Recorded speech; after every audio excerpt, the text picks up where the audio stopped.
Hey there, folks. Welcome to our cozy nook of tales and adventures. Today, like every episode, we're unlocking the doors of imagination to explore new worlds, meet fascinating characters, and experience unique emotions. I promise to take you on an unforgettable journey through the power of words. So, get comfy, grab your favorite drink, snuggle into that perfect spot, and get ready to lose yourself in a new story. Leave the outside world behind for a while and dive with me into the depths of storytelling. If you enjoy our content and want to support the channel, consider hitting that subscribe button and giving the video a thumbs up. Now, without further ado, let's dive into today's story. Deep beneath the Iron Spine Mountains, where ancient forges burned eternal and the songs of hammers echoed through halls carved from living stone, Master Smith Thorin Warhammer noticed something that made his blood run cold. The protective runes that lined the great vault doors of Irondeep were fading, their once brilliant azure light now flickering like dying embers. For 7,000 years, these runes had kept the horrors of the deep earth at bay, creatures that made even the bravest dwarf warriors tremble. Thorin's thick fingers traced the failing runes, his enchanted monocle revealing the intricate weave of magic that was slowly unraveling. It was during his examination that a shadow moved where no shadow should be. His war hammer was in his hand before he could think, but the figure that emerged from the darkness moved with impossible grace. An elf, here in the deepest halls of the Dwarven kingdom. Her obsidian black hair was tied back with silver threads, and her leather armor bore the marks of one who walked in darkness. "Peace, Master Smith," she said, raising empty hands. "I am Shadowsley of the Twilight Court, and I bring warnings from the deep." The name sparked recognition, tales of an elven thief who had stolen from dragon hordes and walked the paths between shadows. Before Thorin could respond, a deep tremor shook the hall, and the runes flickered dangerously. The barriers weakened faster than expected. Shadowsley continued. "What dwells below stirs from its ancient slumber." Together, they descended to the Hall of Records, where ancient scrolls spoke of the kingdom's founding. As Thorin's thick fingers carefully unrolled fragile parchments, Shadowsley moved like liquid shadow between the towering shelves, pulling volumes with uncanny precision. "Here," she said finally, laying open a book bound in dragon scales. "The prophecy of the deep gates speaks of the runes failing, when the ancient wards grow dim and the deep ones scratch at the doors of dawn. Only the willing sacrifice of a heart untainted by darkness's touch can rekindle the flames of protection." Thorin's fist crashed against the stone table. "Riddles and prophecies. We need solutions, not ancient poetry." But even as he spoke, another tremor shook the archives, and this time, they both heard it, the sound of something massive scratching at the very foundations of the mountain. Their research was interrupted by the arrival of King Grimbeard himself, flanked by his run guard. The king's eyes narrowed at the sight of the elf, but before he could speak, Thorin presented their findings. The king's response was unexpected. He laughed, a sound without mirth. "So it has come to this," Grimbeard said, his voice heavy with something that made Thorin's warrior instincts spark with warning. "The prophecy speaks true, but not complete. The sacrifice must be royal blood. My line has guarded this secret for generations." But Shadowsley was already moving, her blade appearing from nowhere to parry the run guard's sudden attack. "The king is not himself," she shouted as shadows wrapped around her like a cloak. "Look at his eyes." Indeed, Grimbeard's eyes had taken on an obsidian sheen, and his voice had changed, becoming deeper, older. "Full mortals," the thing wearing the king's flesh said. "My children have waited millennia. The wards will fail, and the deep ones will feast on your kingdoms of light." The battle that followed was chaos in the confined space of the archives. Thorin's hammer sang as it struck possessed run guard after run guard, while Shadowsley danced between shadows, her blade finding weak points in ancient armor. But they were fighting their own people, and each blow struck with reluctance. As they fought their way to the Great Forge, Shadowsley revealed what she had truly come to steal knowledge of how to reforge the runes themselves. The prophecies speaks of sacrifice, yes. She explained between breaths as they barricaded the forge doors. But what is a heart pure of darkness, if not the thing the deep ones fear most? Light itself. Thorin understood then. The forge's heart, the eternal flame that had burned since the kingdom's founding, was the purest source of light in all of Irondeep. But to use it would mean sacrificing the very source of their civilization's power. The choice was taken from them as the possessed king broke through their defenses. The thing wearing Grimbeard smiled with too many teeth. Even now, my children breach the lower vaults. Soon they will reach the surface realms, and eternal darkness will reign. Shadowsley met Thorin's eyes across the forge. Without words, they knew what had to be done. As the elf engaged the king, drawing him away from the forge's heart, Thorin began the ancient rituals of unmaking. His hammer struck the forge's containment runes, each blow precise despite the chaos around him.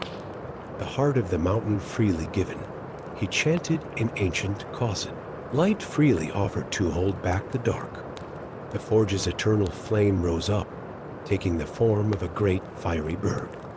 As it soared through the halls of Irondeep, every rune it touched blazed back to life with blinding intensity. The possessed king screamed with 1,000 voices as the light touched him, the dark entity fleeing his body in writhing shadows that evaporated in the forge light's radiance. When it was done, the great forge lay cold for the first time in 7 millennia. But the runes blazed brighter than ever, their light now coming from the very stone of the mountain itself. King Grimbeard, freed from possession, looked upon the dark blood running from his nose and eyes with horror as memories of his possession returned. How will we forge without the eternal flame? One of the recovered run guard asked into the silence. Shadowsley stepped forward, pulling from her cloak a crystal that burned with starlight. Perhaps it is time for elves and dwarves to forge a new future together. This is a shard of the first star, stolen from my own queen's treasury. I did not come here by chance. Thorin took the crystal, examining it with his enchanted monocle. Starfire and stonecraft, he mused. Such a thing has not been attempted since the elder days. As dawn broke above the mountain, elf and dwarf stood together before a forge now burning with starfire, planning the defenses that would guard both their peoples against the darkness that still waited below. Sometimes they knew the greatest victories come not from fighting the darkness, but from choosing to light a new flame together. Story 2. In the ethereal city of Lunargent, where crystal spires pierced the perpetual twilight and ancient magic through streets paved with moonstone, Lyra Starweave stood atop the Archer's Tower, her ancestral bow humming with an energy she had never felt before. The weapon, passed down through generations of elven guardians, had always possessed a certain mystical quality, but tonight it pulsed with an urgent, almost desperate resonance. The bow's crystalline limbs caught the light of the 3 moons, casting prismatic patterns across Lyra's silver-threaded cloak. Her keen elven eyes scanned the horizon where the twilight forest met the Shadowmount peaks, searching for signs of the dark riders that haunted her recent visions. The air itself seemed to hold its breath, heavy with premonition. It was during her nightly vigil that she first heard it, a whisper, ancient and powerful, emanating from the bow itself. Last of my kind, the voice resonated in her mind. As you are last of yours. The shock nearly caused her to drop the weapon, but her warrior's instincts kept it firmly in her grasp. The voice belonged to Argenteus, the last silver dragon, imprisoned within the bow centuries ago during the great binding of truth her family had kept hidden for generations.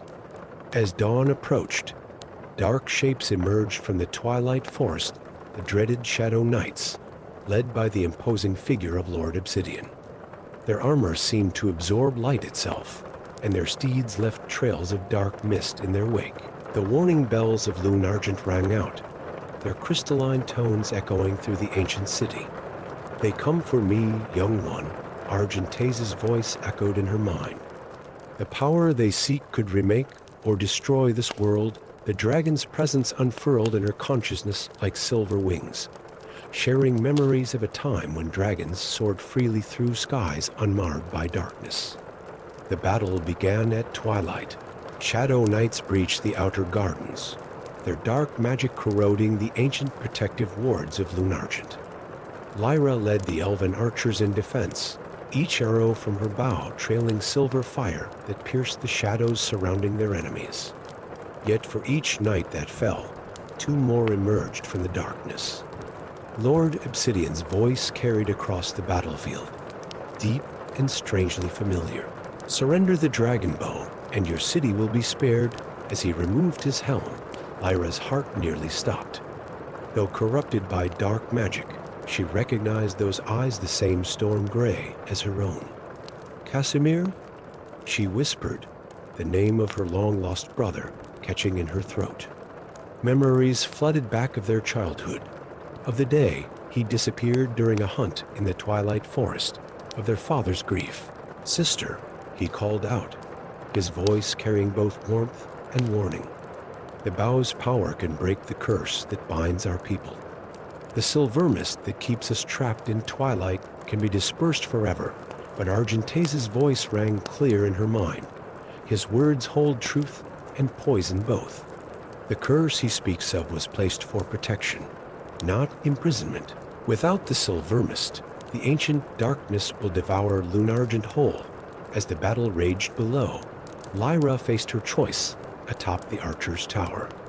The bow thrummed with power, and she could feel Argenteus straining against his bonds.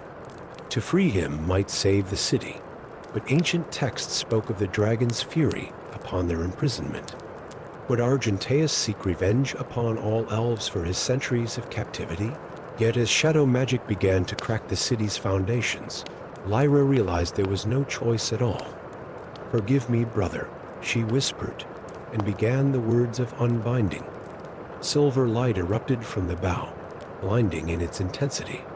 The weapon grew hot in her hands, its crystal limbs transforming into scales, its string becoming a sinuous neck and tail. Argenteus arose in his full glory, his scales shimmering like moonlight on water, his wings spanning the width of the tower. Rather than vengeance, his eyes held only ancient wisdom and determination. "The choice was always yours, young one." His voice now thundered in the physical world. "As it was your ancestors' choice to accept my willing imprisonment to protect your people." The dragon launched himself into the battle, his presence alone causing many shadow knights to flee. Lord Obsidian Casimir stood his ground, dark energy swirling around him. "Sister, you doom us all to eternal twilight." Lyra knocked an ordinary arrow to an ordinary bow, taking aim at her brother. "No, Casimir, I choose to protect our home, as our ancestors did. The twilight is not our prison, it is our shield." The arrow flew true, piercing the dark amulet at his throat. The shadow magic exploded outward, then imploded, taking the darkness that had corrupted him with it. As Casimir fell to his knees, human once more, Argenteus landed beside him.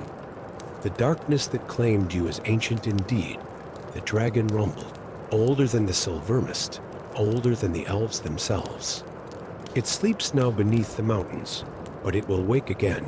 Lyra helped her brother stand, supporting him as the last of the shadow magic faded from his eyes. "Then we will face it together," she declared. "Dragon, elf, and restored brother. The twilight remains our sanctuary, not our prison, until the day comes." Argenteus bowed his great head. "Then I shall remain as guardian, not prisoner, until darkness rises again." His form shimmered, transforming back into the bow, but now with scales that gleamed like starlight and a string that hummed with dragon song.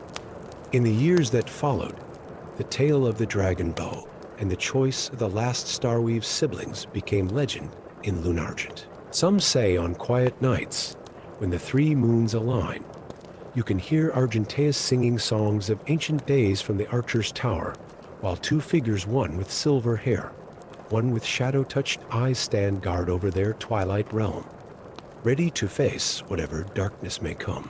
And so Lunargent endured, neither in pure light nor complete darkness, but in the protecting embrace of eternal twilight, where dragon magic and elven wisdom together kept watch over the mysteries and dangers that dwelt beyond the Silver Mist's veil. Story 3. The Crystal Plague began in the outer villages of Dawnvale, transforming flesh and bone into pure, glittering quartz. Selena Arcane Blade watched from the battlements of the White Citadel as another refugee caravan approached, their wagons carrying those partially transformed farmers with crystalline hands, children with faces half turned to sparkling gemstone.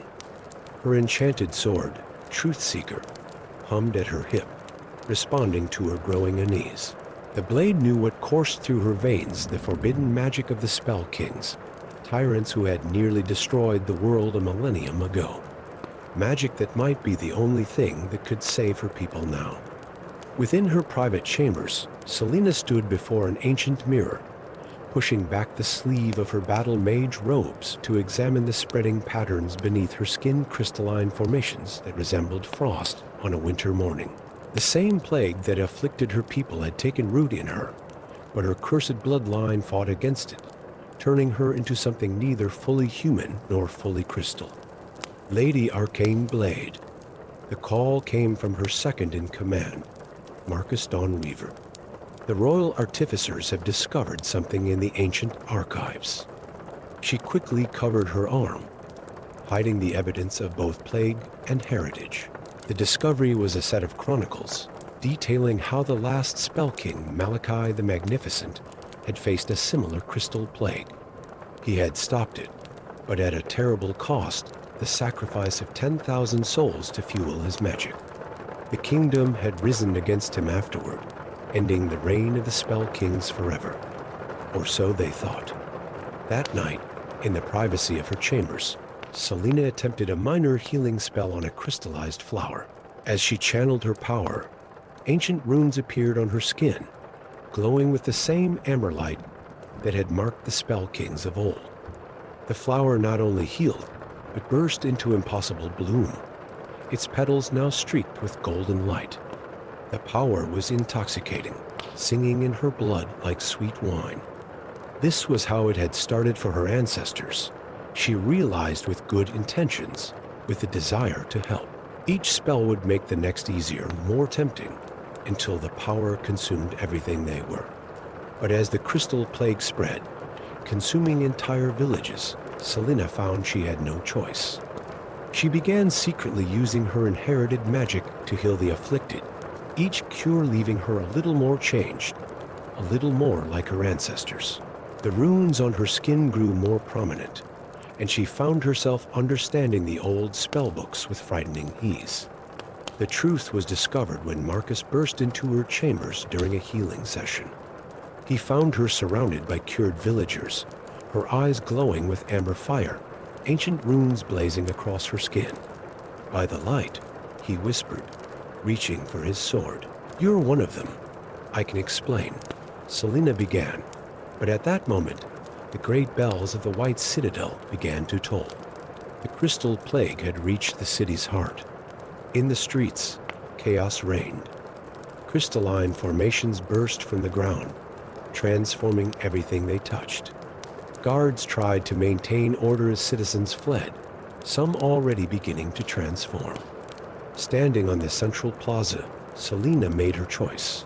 "I am Selena Arcane Blade," she announced, her voice carrying with supernatural power, "last daughter of the Spell Kings, and I will not let this kingdom fall." Power exploded from her, pure magical energy that made the very air crackle. The crystal plague recoiled from her magic, but she could feel the corruption in her blood growing stronger with each spell.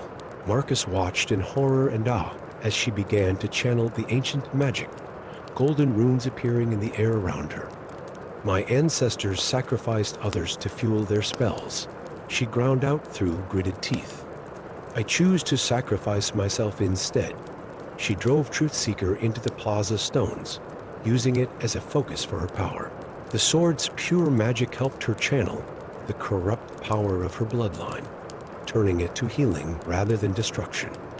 Golden light spread from her in waves, pushing back the crystal plague wherever it touched.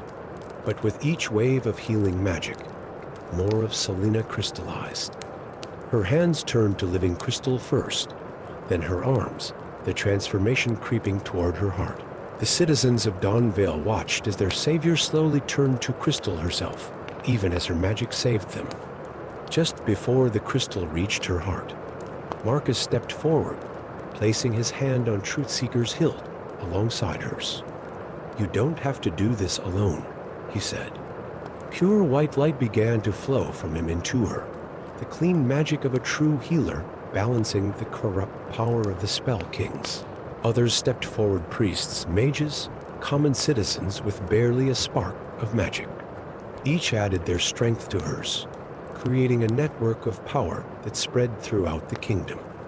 The crystal plague was pushed back not by the sacrifice of thousands, but by the willing contribution of all. When it was done, Selena stood transformed. Parts of her were still crystal, but they were shot through with veins of gold and silver, a permanent reminder of both her heritage and her choice. The power of the Spell Kings remained in her blood, but it was changed, tempered by sacrifice and the freely given magic of her people. "What now?" Marcus asked as dawn broke over a changed kingdom. "The people know what you are."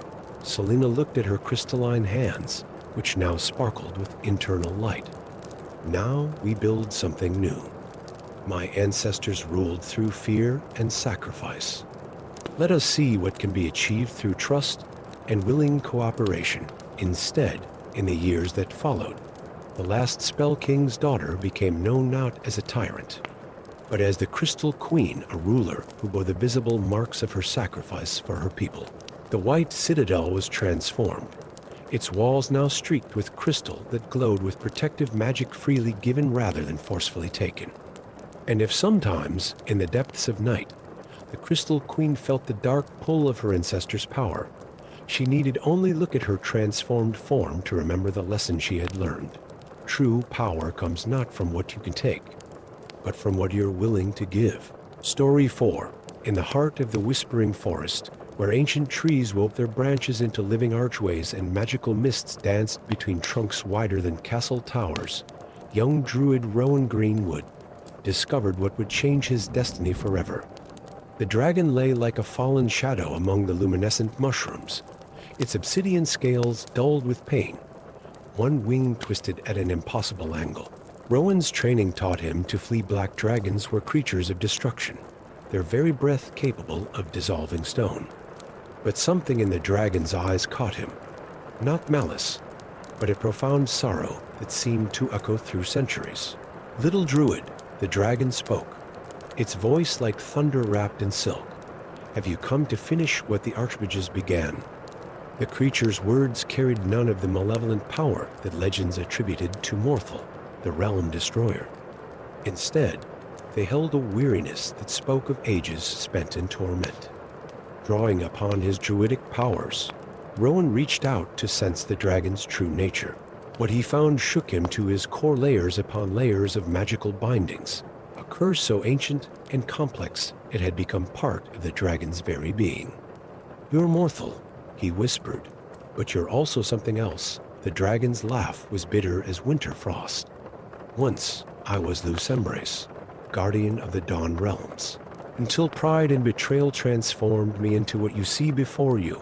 As Morthal spoke, the forest itself seemed to lean in, its whispers growing more urgent. Before Rowan could respond, a pulse of corrupt magic rippled through the forest. The ancient trees shuddered, their leaves turning brittle and gray. "It begins," Morthal growled. "The Archmage Circle makes its final move through their connection." Rowan saw the truth. The Archmages were not the noble guardians they claimed to be. They were systematically draining the magic from the mystical realms, channeling it into crystalline towers that pierced the clouds. Their goal, to ascend beyond mortality itself, regardless of the cost to the natural world. "Help me heal you," Rowan said, his decision made. Together, we might be able to stop them. His hands already glowed with natural magic as he approached the wounded wing. The healing took days. As Rowan worked, Morthel shared the full tale of his fall, how the archmages had cursed him when he discovered their true plans, twisting his protective nature into destructive rage. Each healing session restored not only the dragon's body, but pieces of his original self. Their work was interrupted by the arrival of Archmagister Vex and his crystalline constructs. "Step aside, young Druid," Vex commanded, his voice echoing with unnatural power. That beast suffering is just and necessary, but Rowan stood his ground. "The only monster I see here wears robes of office." He called upon the forest's power, roots erupting from the ground to entangle the constructs. Morthel, though still wounded, unleashed his breath weapon, not the acid of legend, but pure light that shattered the crystalline beings. Vex sneered, revealing teeth filed 2 points. "Fool child, do you know why we cursed the Guardian instead of killing him? His power, his very essence, is the key to our ascension. Every realm he destroyed in his rage fed our crystals with chaos magic. The battle that followed transformed the Whispering Forest. Vex wielded magic that crackled with stolen life force, while Rowan channeled the pure energy of nature itself. Morthel fought against the curse that sought to overwhelm him once again, each moment a struggle between light and shadow. In the battle's climax, Rowan realized the truth. The curse could not be broken by force, but it could be transformed. Just as the forest transformed death into new life, darkness into light, destruction into creation, he began to sing in the ancient Druidic tongue, a song of renewal that the trees themselves took up. Morthel's scales began to shimmer, black giving way to aurora, like colors that rippled with each note. The curse's bindings became visible dark chains that had bound the dragon for centuries. But now they were changing, becoming strands of living magic that connected him to the forest itself. "No," Vex's cry echoed as he realized what was happening. "The power is ours. We earned it." He launched a final, desperate spell that crystallized everything it touched. But Morthel, now more light than shadow, shielded Rowan with his wings. The curse bonds, transformed by druidic magic, reflected the spell back at its caster. When it was done, Vex stood frozen in crystal, his face locked in eternal rage. The other Archmage's towers began to crumble in the distance, their stolen power returning to the lands they had drained. Morthel rose to his full height, his scales now shimmering with all the colors of dawn. "The curse remains," he said, "but changed as I am changed." Perhaps that is the truest healing, not to erase our darkness, but to transform it into something that serves life, instead of destroying it. Rowan nodded, understanding at last.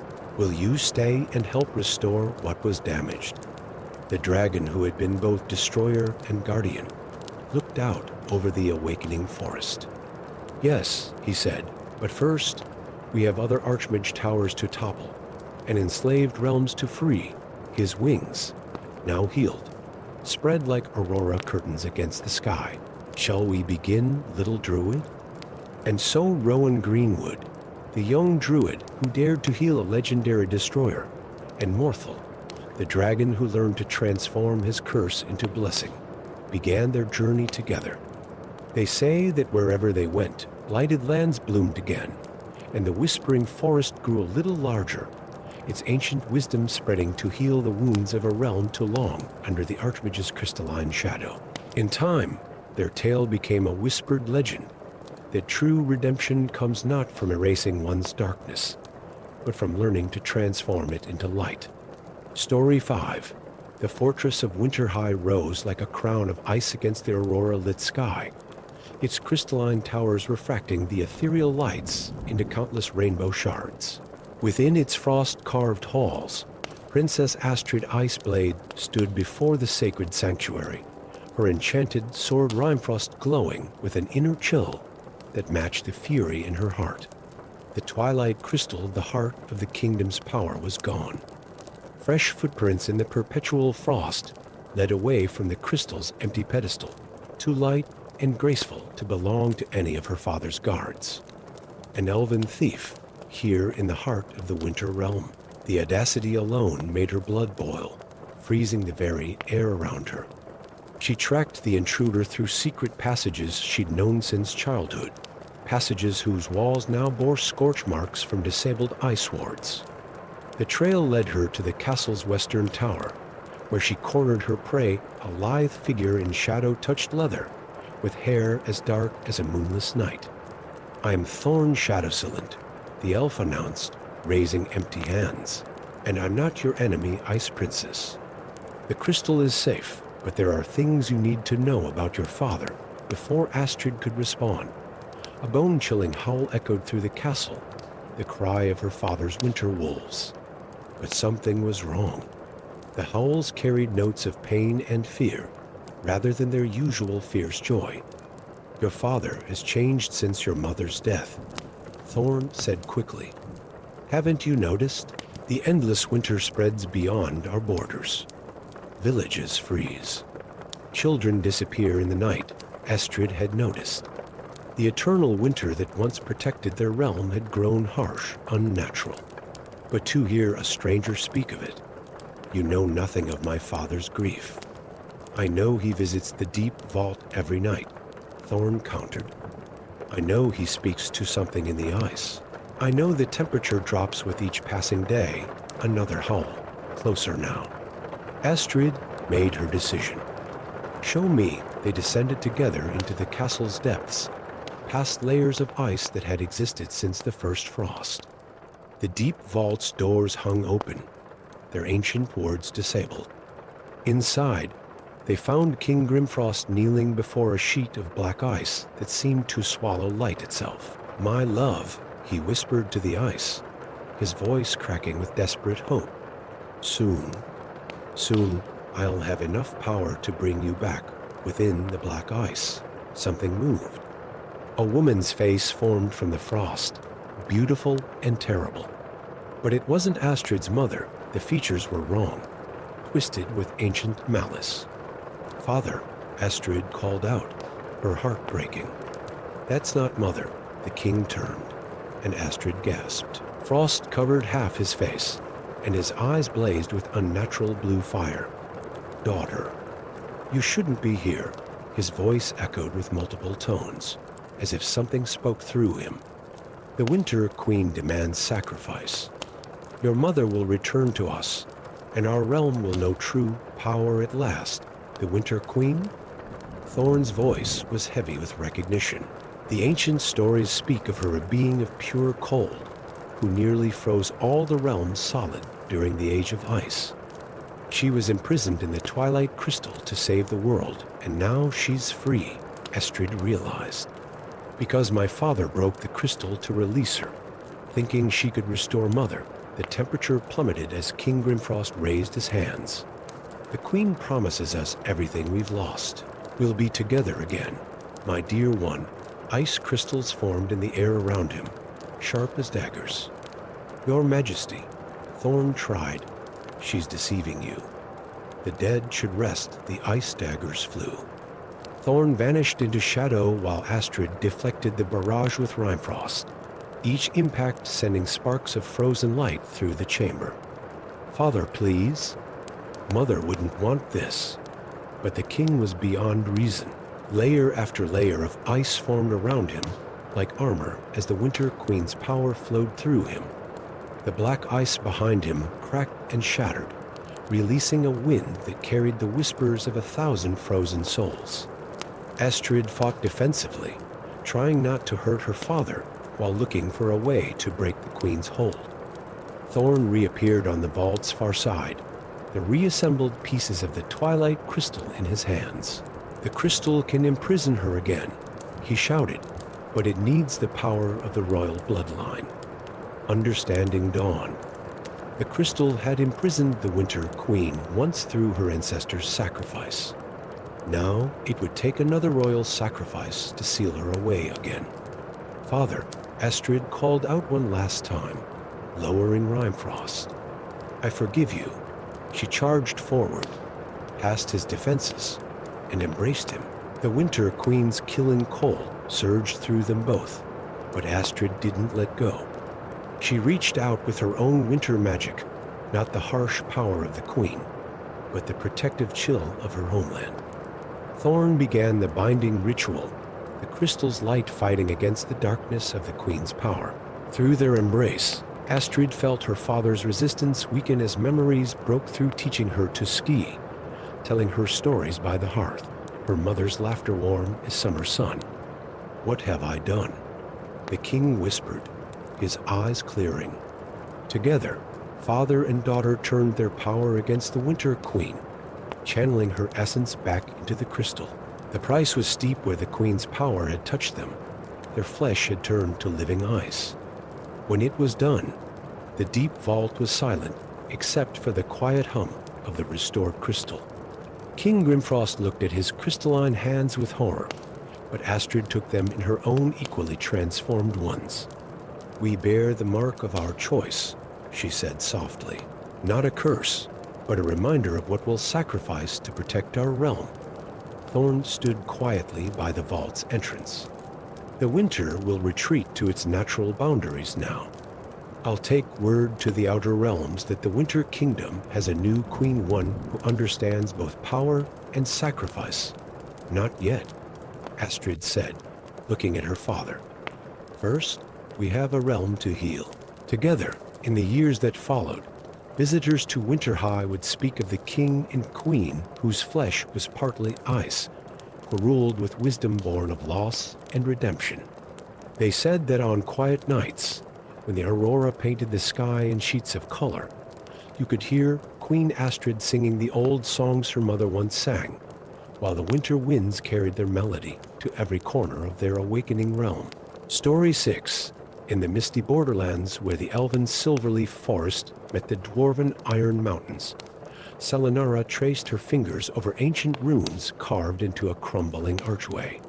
The half-elf warrior had spent years exploring these forgotten borderlands, seeking signs of the legendary time when elves and dwarves lived as one people.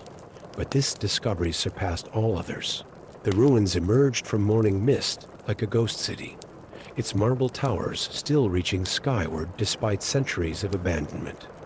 Selenara's mixed heritage had always made her an outsider in both realms, but here, in this place where the two races had once united, she felt an unexpected sense of belonging. As she ventured deeper into the ruins, her keen eyes noticed something unusual. The shadows seemed to move independently of the light, flowing like dark water across the ancient stones. In the heart of what must have been a grand temple, she found a sealed chamber. The door bore intricate carvings depicting elves and dwarves standing together against a tide of living darkness. The chamber's seal broke with an ominous whisper, revealing a pedestal upon which rested a crystal sphere. As Selenara approached, images formed within its depths, visions of a terrible force known as the Shadow Plague that had once threatened to consume both kingdoms. Only the combined might of elven magic and dwarven craftsmanship had managed to drive it back. A sound behind her made her spin, sword drawn, to face a dwarf whose fine clothes marked him as nobility, despite their travel-worn state. "I wouldn't touch that if I were you," he said, stepping into the chamber. "Some secrets are better left buried." Your Thorin Stoneheart, Selenara recognized him from tales she'd heard. The exiled prince who refused his father's crown, and you were the half-elf warrior who's been asking questions about the old alliance. He moved closer, studying the crystal sphere. "It seems we've both been drawn here by the same darkness." Thorin explained that he'd abandoned his claim to the dwarven throne after discovering ancient texts that spoke of the Shadow Plague's inevitable return. His warnings had been dismissed as the ravings of one too concerned with old legends, leading to his self-imposed exile. As if summoned by their discussion, the shadows in the chamber began to coalesce, taking on solid form. Selenara and Thorin fought back to back against the shadow creatures, her enchanted blade and his runic hammer proving equally effective against the darkness. When the battle ended, the crystal sphere pulsed with urgent light.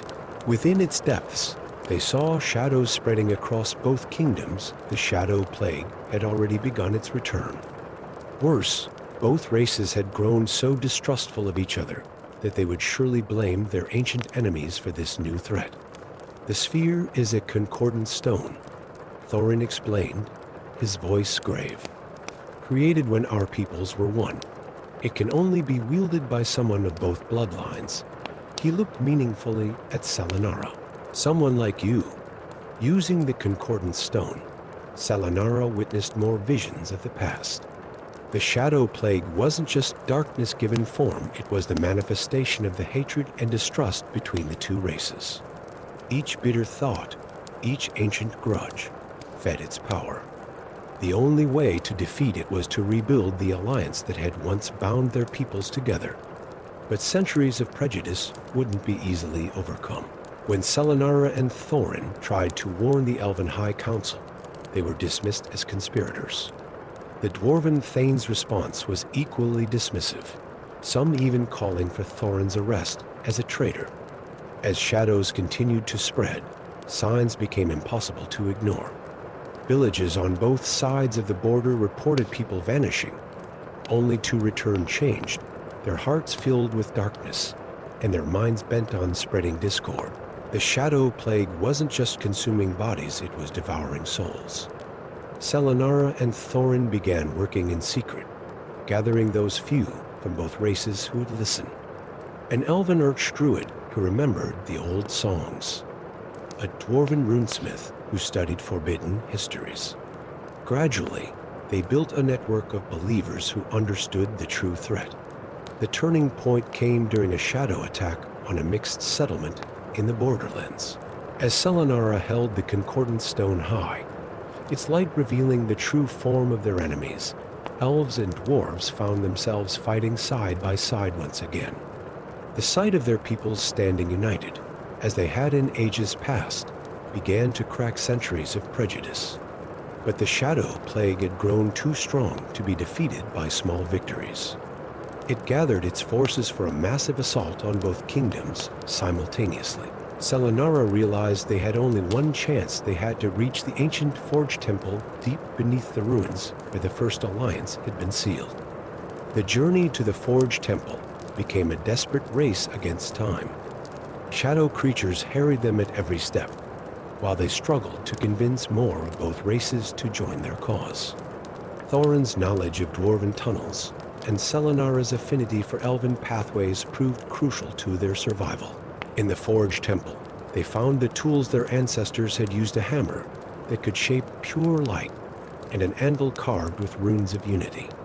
But the ritual required representatives of both races working in perfect harmony, their spirits as unified as their actions. As shadow forces broke through their defenses, Selenara and Thorin began the ritual. The concordant stone floated between them, its light growing stronger as they worked. Each hammer strike had to land in perfect synchronization, each word of power spoken as one voice. The shadow plague launched its final assault as the ritual neared completion. But for each defender who fell, another stepped forward, elf and dwarf fighting as one, just as their ancestors had. Their unity weakened the shadow creatures, while strengthening the ritual's power. With a final, perfectly synchronized strike, Selenara and Thorin completed the ritual. The concordant stone erupted with brilliant light, not just driving back the shadows, but transforming them.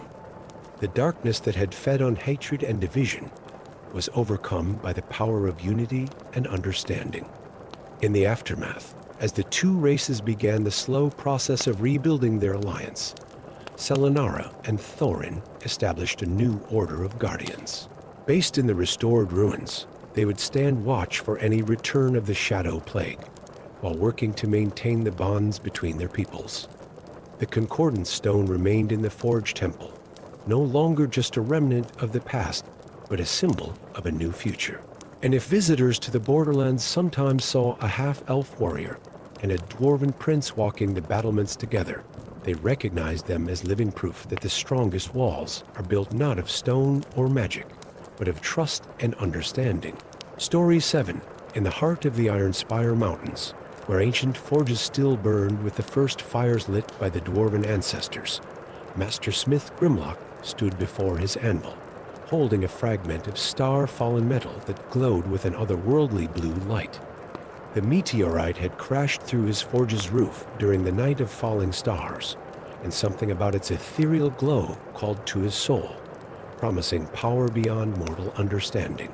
Steam hissed and magical runes flickered as Grimlock's hammer struck the mysterious metal. Each blow sent cascades of azure sparks dancing through the air, far brighter than any earthly metal should produce. The ancient forge songs of his people echoed off the stone walls as he worked, but beneath them, he could hear something else whispers in a language older than the mountains themselves. After 7 days and 7 nights of relentless forging, the blade took its final form. Its surface rippled like liquid moonlight, and runes never seen before had somehow etched themselves along its length. Grimlock named it Dreamweaver for the strange visions that had filled his mind as he forged it. But pride in his creation quickly turned to dread as the sword's true nature revealed itself. That very night, the nightmares began, not just for Grimlock, but for everyone in the Dwarven hold. Children woke screaming of shadows with teeth. Warriors found themselves unable to lift their weapons, their hands trembling at memories of battles that had never happened. Even the eldest lore-keepers began to forget the difference between ancient histories and dark dreams. In his forge-heated chambers, Grimlock discovered he could no longer sleep, for in his dreams walked a being of infinite darkness, the Dream Devourer, an entity that had been imprisoned within the meteorite since the world was young. Through Dreamweaver, it was slowly breaking free, feeding on the nightmares it created, growing stronger with each passing night. Desperate for answers, Grimlock journeyed to the surface world, something few dwarves willingly did. In the ancient forest of whispers, he sought out the one being who might understand what he had unleashed. Elowin the Dreamwalker, an elven druid whose connection to the old magics was said to rival that of the oldest trees themselves. He found her within a circle of standing stones, each one covered in spiraling patterns that seemed to move when viewed from the corner of one's eye. The elven woman's silver hair danced in a wind that touched nothing else, and her eyes held the wisdom of centuries. "I know why you've come, Ford Master," she said before he could speak. "The ancient ones are stirring in their sleep. Awakened by the key you've forged, Grimlock laid Dreamweaver before her. Can it be destroyed? Not by any mortal means." Elowin touched the blade with a single finger, then withdrew it quickly as if burned. "This weapon is now a bridge between realms, and the Dream Devourer has already begun crossing it. Soon, it will be strong enough to manifest in our world, transforming all it touches into living nightmares." But there was hope, a desperate one. In the heart of the stone circle lay the entrance to the dreaming ways, paths that existed between reality and nightmare. Through these, a skilled dreamwalker could enter the realm of dreams itself. If they could reach the Dream Devourer's true form before it fully crossed into the mortal world, there might be a chance to bind it once again. The ritual requires 2 souls, Elowin explained. One to walk the dream paths, one to anchor them to reality. But know this, if we fail, our souls will become the first feast of the fully awakened devourer. Grimlock gripped his forge hammer tightly. "I created this problem. I'll help solve it. Whatever the cost, under the light of the moon." They prepared the ritual. Elowin painted ancient symbols on the standing stones with silver paint that seemed to catch starlight. Grimlock placed Dreamweaver in the center of the circle, its surface now black as the space between stars, drinking in all light that touched it. As Elowin began her chant, the air grew thick with magic. The runes on the standing stones blazed with blue fire, and the space within the circle seemed to fold in on itself. Grimlock felt his consciousness-splitting part of him remained in the circle, maintaining the ancient Dwarven forge songs that would anchor them to reality, while another part followed Elowin into the Dreamlands. The dreaming ways defied mortal description. Paths of stardust wound through valleys of shifting shadows. Memories floated past like autumn leaves, some beautiful, some terrible. And everywhere, they could feel the dream devourer's presence growing stronger, twisting the dream stuff around them into increasingly nightmarish forms. They found it at the heart of all nightmares, a vast, churning void of darkness that were 1,000 faces and none at all. Through Dreamweaver, it had tasted mortal dreams for the first time in eons, and its hunger had grown insatiable. The battle that followed was fought not with weapons, but with will. Elowin wielded the primal magic of the ancient forests, while Grimlock called upon the unshakable steadiness of stone and the transformative power of fire. The Dream Devourer fought back with every fear that had ever haunted mortal minds, every darkness that had ever crouched at the edges of consciousness. Victory came not through force, but through understanding. Grimlock realized that his creation of Dreamweaver had been guided by the entity all along, but the very skills that had allowed him to forge the blade could also be used to reshape it. As Elowin held the Dream Devourer at bay with barriers of pure light, Grimlock began the ultimate forge song, one that would remake Dreamweaver from a bridge between worlds into a prison. The price was heavy. To complete the binding, both Grimlock and Elowin had to give up a piece of their own souls, becoming forever changed. Part of them would always walk the dreaming ways, ensuring the Dream Devourer remained bound. In the mortal world, the sword Dreamweaver became a thing of legend, stored in the deepest vault of the Dwarven hold.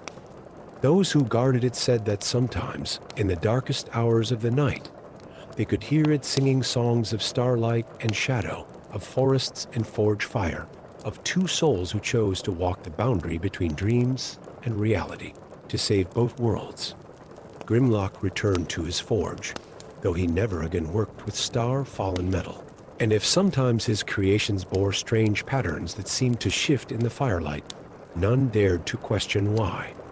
As for Elowin, she remained the guardian of the stone circle, though travelers said her eyes now held not just the wisdom of centuries, but also the mysterious depths of dreams themselves.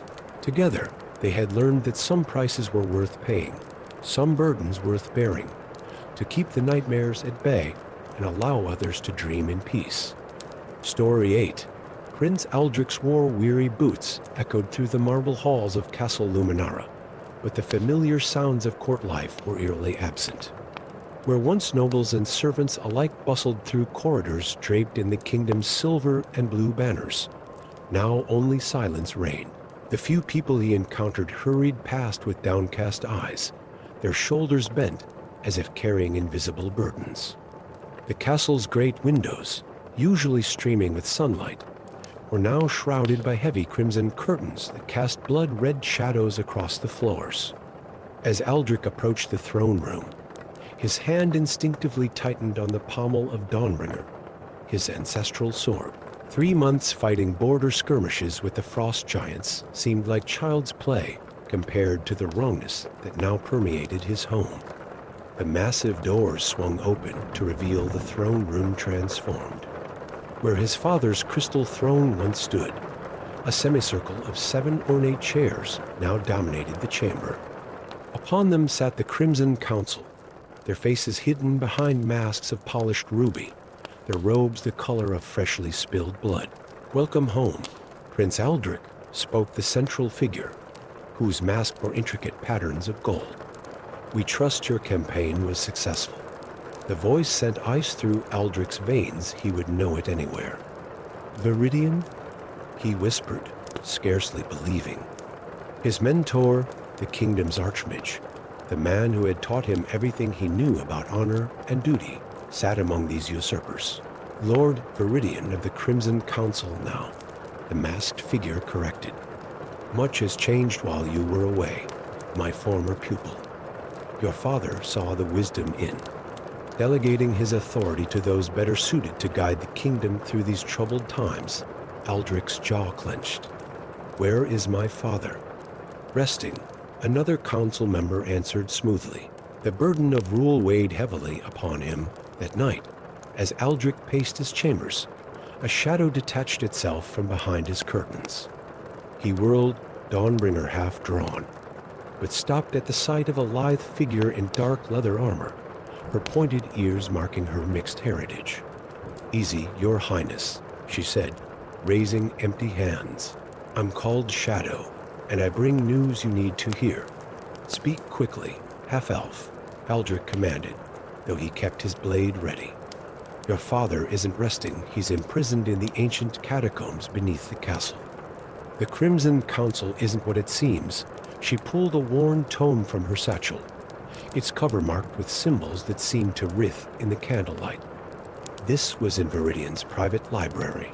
It speaks of the blood god, Malekthir, and a ritual to return him to this world over the next hour. Shadow revealed what she had discovered through weeks of careful spying. The Crimson Council was no political body, but a cult that had existed in secret for millennia, waiting for the perfect alignment of stars and circumstances. Viridian, its current leader, had spent decades positioning himself within the kingdom's power structure for this very moment. "The blood moon rises in 3 weeks," Shadow explained, pointing to ancient prophecies within the grimoire. "When it does, they plan to sacrifice a royal of pure bloodline, your father, to break the seals binding Malekthir in his prison dimension." Aldrich's world tilted on its axis.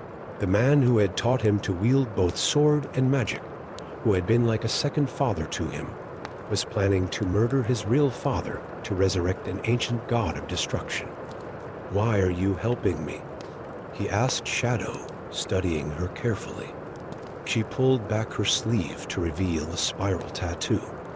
"I'm part of the Twilight Guard.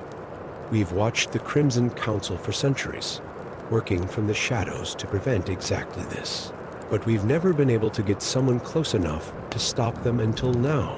Together, they formed a desperate plan. While Shadow used her skills to gather intelligence and disable the Council's magical wards, Aldrich would maintain his position at court, pretending to accept the new order while searching for allies among the nobles and guards who seemed most resistant to the Council's influence. As the blood moon drew closer, they discovered the full scope of Viridian's preparations. The crimson curtains were woven with spells of compliance and fear. The masks worn by the council members were soul-bound conduits, already gathering power for the coming ritual. Most disturbing of all, they found evidence that Viridian had been gradually poisoning the king for years, weakening him physically and mentally to prepare him for the sacrifice. The night before the blood moon, Aldrich finally confronted his former mentor in the castle's arcane library. "Why?" he demanded, as Shadow silently disabled the room's magical alarms. "You taught me about honor, about protecting the innocent. Was it all a lie?" Viridian removed his mask, revealing features lined with both age and power. "I taught you what you needed to learn, my boy. But there are greater truths. This world is weak, corrupt, descending into chaos. Malekthir will cleanse it with holy fire, remake it into something pure through destruction and death, through necessary sacrifice," Viridian corrected. "I had hoped you would understand, would join us willingly. Your power combined with ours could ensure a place for those worthy to survive the cleansing." But Aldrich had heard enough. Dawnbringer flashed from its scabbard as Shadow emerged from concealment, magical crystals in hand that would neutralize Viridian's power. The battle that followed shook the castle to its foundations, as master and student unleashed spells that shattered centuries-old enchantments. In the end, it was not Aldrich's sword or Shadow's stealth that won the day, but the very teachings Viridian had instilled in his pupil. As the Archmage prepared to unleash a devastating spell that would have killed them all, Aldrich used a simple counter-technique, the first magic Viridian had ever taught him to turn the power back on its wielder. The Crimson Council fell quickly after their leader's defeat, their centuries of planning undone by the very principles they had abandoned. King Eldric I, for so he became after his father abdicated due to his weakened health, ordered the crimson curtains burned, the soul-bound masks destroyed, and the ancient grimoire sealed away in a vault warded by both elven and human magic. Shadow declined his offer to serve openly as the kingdom's spymaster, preferring to return to the shadows where she worked best.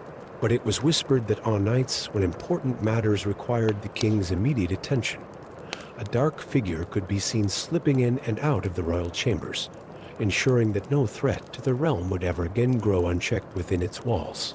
And if sometimes late at night, King Eldric could be found in the castle's arcane library, poring over old teaching scrolls in his mentor's handwriting, none dared comment on the mixture of grief and gratitude in his eyes. For he had learned the hardest lesson of all, that wisdom can be found in the teachings even when the teacher falls from grace, and that true strength lies not in the power to destroy, but in the courage to protect what is right.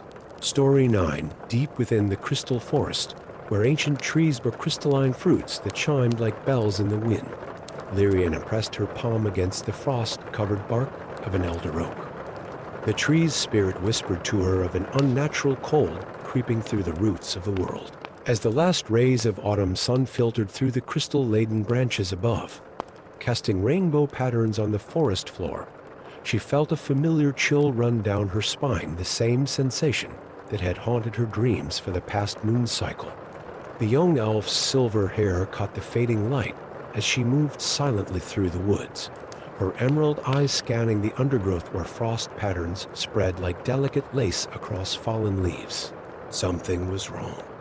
Even the eldest trees, those that had stood since the first dawn, trembled with an ancient fear.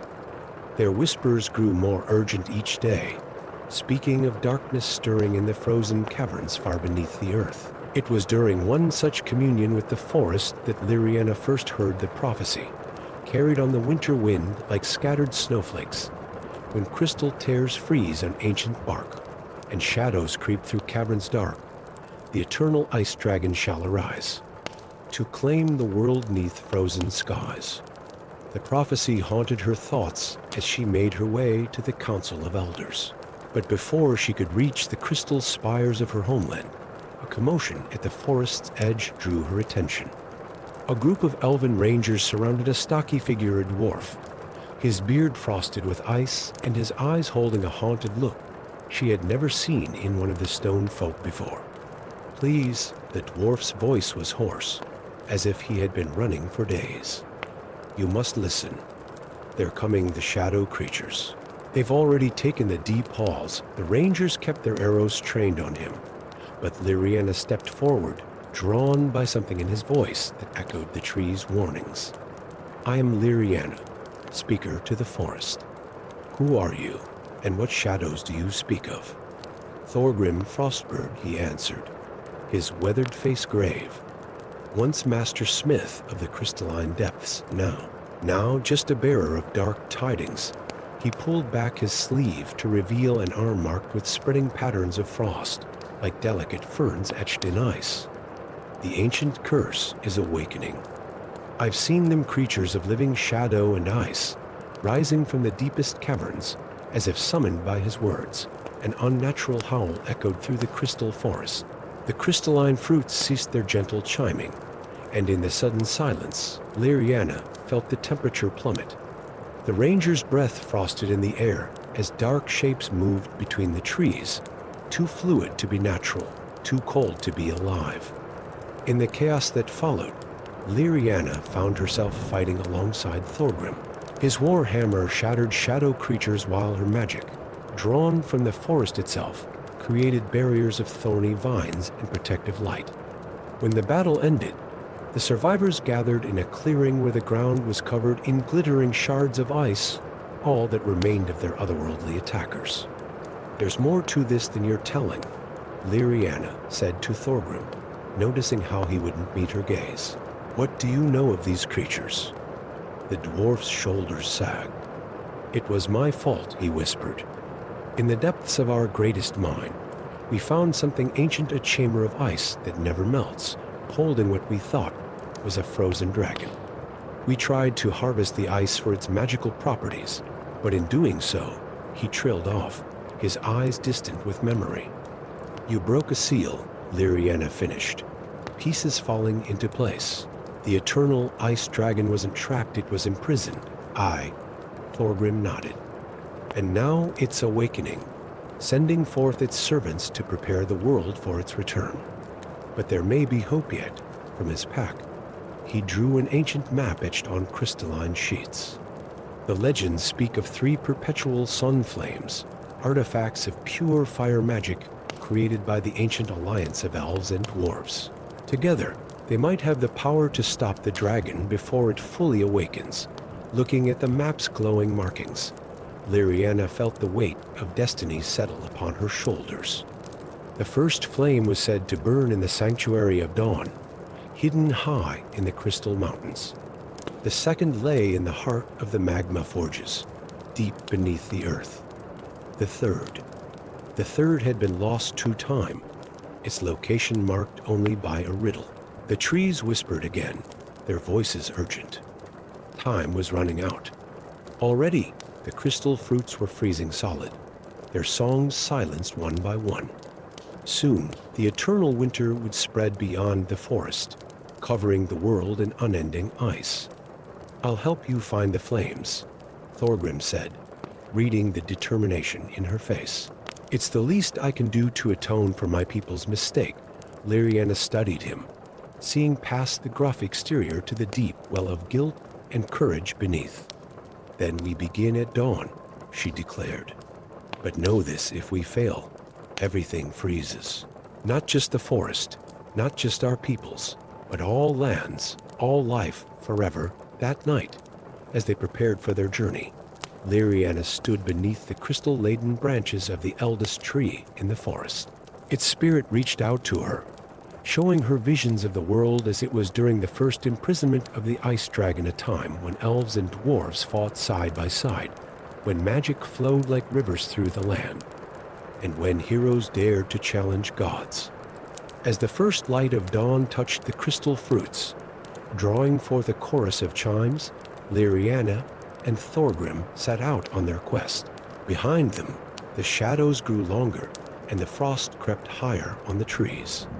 Ahead lay their only hope, 3 flames of eternal summer, scattered across a world that grew colder by the hour. The prophecy echoed in Liriana's mind as they took their first steps on the path that would either save their world or witness its freezing. But now, as she glanced at her unlikely dwarven companion, she understood that the trees had been trying to tell her something more. Sometimes the warmest hearts could be found in the coldest places, and hope, like the perpetual sun flames themselves, could burn brightest in the darkest hour.